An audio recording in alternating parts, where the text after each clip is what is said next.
Hey guys, welcome back to GPFW. Today we're looking at the best free agents on the market going into this year's summer window.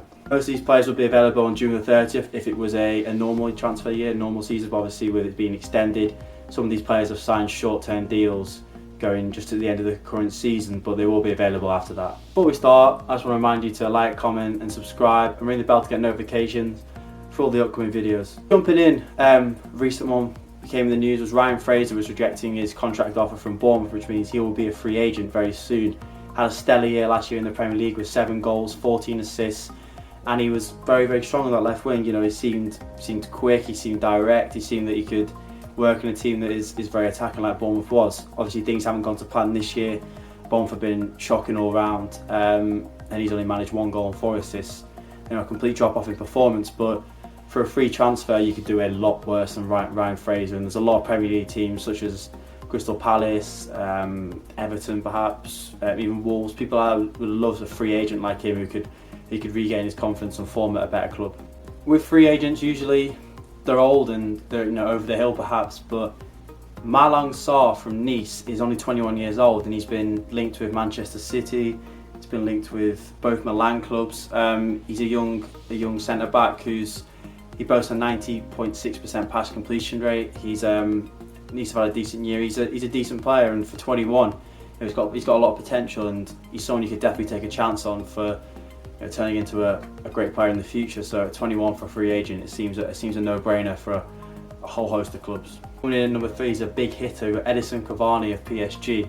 Obviously, this guy scored so many goals between in the last decade. He was one of the biggest hit man in Europe for his goals. He's a leading scorer of PSG with 200 goals, and he's 33 now. He's surplus to requirements of PSG, and he could be someone to come in and be a backup at a top club. He could start for someone, maybe in the Europa League somewhere. And obviously, if he can afford his wages, he'll be a great signing for anyone. Number 4, we have a Premier League legend and a Manchester City legend, because David Silva is obviously leaving Manchester City at the end of the season. He's 34 now. And obviously he's still playing at a high level, but at 34 he hasn't got too many years left. He is someone who's been linked with moving to Qatar on a free transfer, or even moving to America, as most players do at the end of their career. But he can still cut it at a good level and maybe at a slightly lower team. He's been linked to going back to his boyhood club Valencia, which I'd like to see him do. I'd like to see him at the top level for at least a year or two if he can do it. But it's probably likely that we'll see him move to America or Qatar for the twilight of his career. We're in with Hendrick now at Burnley. Burnley are really struggling financially, and it seems that there's a divide between Sean Dyche from the board in terms of letting players go. And one of them is Hendrick, who's been a good player for Burnley. At 28, he was their club's record signing at 10 million, and he's been linked with moves to both Milan clubs and Roma as well, because he's potentially going to be a free agent. He's someone who works very hard. He's decent on the ball, and he's someone who could bring a lot to, definitely a lot of teams in the Premier League. But also, those Milan clubs are looking at a lot of English players now, and he seems to fit the bill perfectly. It depends whether Burnley will be able to settle their dispute with the board, but it seems that someone could very much pick up a bargain in midfield.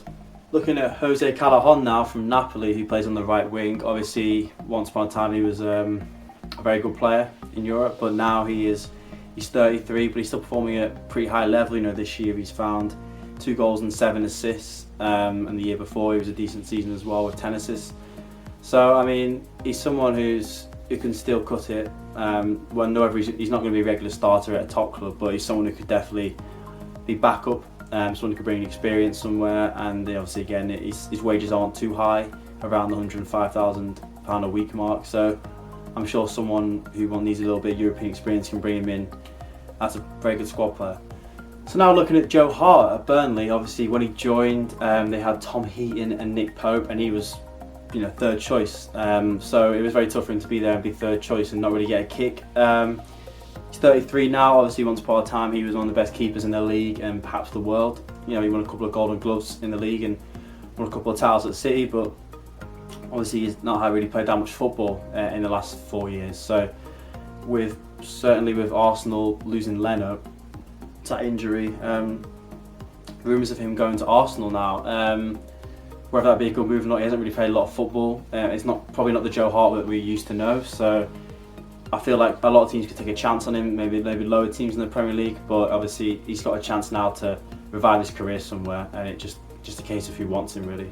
So there we've looked at 6 players on the free agents on the market. We've just looked at Ryan Fraser, David Silva, looked at Jeff Hendrick, Joe Hart, Edinson Cavani and Malang Sarr. So these are 6 players who are at different levels, different stages of the career, but definitely players that a lot of teams will want come, you know, June 30th or whenever they're allowed to leave the club. There will be 2 more videos looking at this. I have 2 more videos planned for free agents in the market, so stay tuned for that coming very soon. What are your thoughts, guys? Comment down below what you think of these players. Do you think they can cut it at the top level still? Would you want to see these at your club? And would you want them to, where would you think they should move to? You know, should Joe Hart move to Arsenal to cover the goalkeeping situation? Would you want to bring Cavani as a backup at Manchester United perhaps, or at Tottenham when they need a backup for Kane? Just let me know down below. Like I said, there will be another 2 videos on this topic coming very soon, so make sure you like, comment, subscribe, and ring the bell to get notifications for those upcoming videos that are coming very soon. As always, thanks for watching, stay safe, and I'll see you soon.